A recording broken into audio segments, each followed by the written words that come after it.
Hi guys! So, ito na nga, dumating na yung gift pack na para sa trabaho namin. Ito rin no, may mga pag-gift pack. Ito yung mga nakakatuwa sa mga trabaho. Yung may mga pabigay sila. Diba? Grabe, hindi talagang minamahal nila yung mga empleyado nila. Diba? So, ito papakita ko sa inyo. Then, sometimes, sabi ko nga, minsan ibibless pa rin talaga tayo nang hindi natin nakalain. Kasi so, napaaga yung pagbigay.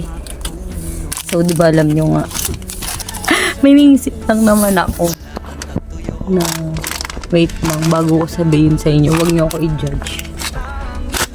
Mga person na to, maraming judgmental sa mga person eh. Pero di ba, struggle is to it. So, use our resources. Baka blessing in disguise. Yeah, I know dapat gamitin. So, mga mi, ayan lang naman yung nakuha. Ayan. Yan lang naman yung nakuha ni ate mo, girl. Diba? Pero, ayan. Ito. Diba? Pang salad. O, naisip nyo ba yung naiisip ko? O, kompleto na. Diba? Pang salad. So, ito. Pang spaghetti. Diba? So, ayan, naiisip nyo ba yung naiisip ko, diba? Sabi ko nga sa previous ko, struggle is real. Previous entry ko, alam nyo, pinagdadaanan ni ate girl. So, ayan, diba? Sabi nga nila, pag binigay sa'yo, gamitin mo. Or, basta, ikaw dapat yung gagamit, diba? Pero, syempre, struggle is real. Sabi ko nga, baka ito, isa sa blessing ni Lord sa akin na for starter pack ng kineme ko sa buhay. So, talented naman si ate girl. Gamitin natin yung talent natin, para kumita tayo. Mapapalitan naman yan. Sorry naman dun sa alam ko naman na para sa amin yan. Kaya thankful ako.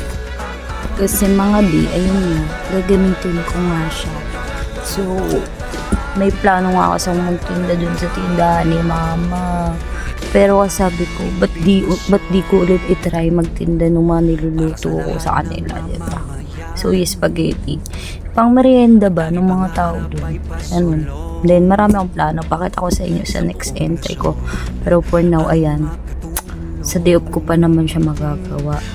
Pero, yan. So, dadagdagan na lang yung mga recados. So, yung mga puhunan yun. Sa akin na yun. Kaya gagawan ko pa ng paraan yun. Pero, eto, diba? Dagdag tulong, salad, spaghetti. Ang kailangan mo na lang yung sahog. Ayan. Kaya, ayan guys. So, kung tama kayo sa iniisip nyo, gagamitin ko siya para ipangtinda muna. Then, bibili na lang tayo sa Pasko pag yung mga tubo-tubo lumago. Ganon. Hindi pwedeng, dapat diskarte talaga yung ginagamit natin guys para kumita pa tayo ng extra mga So, ayun na nga. Thank you sa panonood ng entry na to. Day 15 na tayo ng entry ng Ahon Mahirap Challenge. So guys, stay tuned and support my daily entry. I love you all. God bless everyone. Ayan guys, break time natin. 1 hour break. So, uuwi lang muna ako para mag-edit. Pwede naman dito sa store, sa trabaho. Pero kasi may kailangan lang akong gawin sa bahay.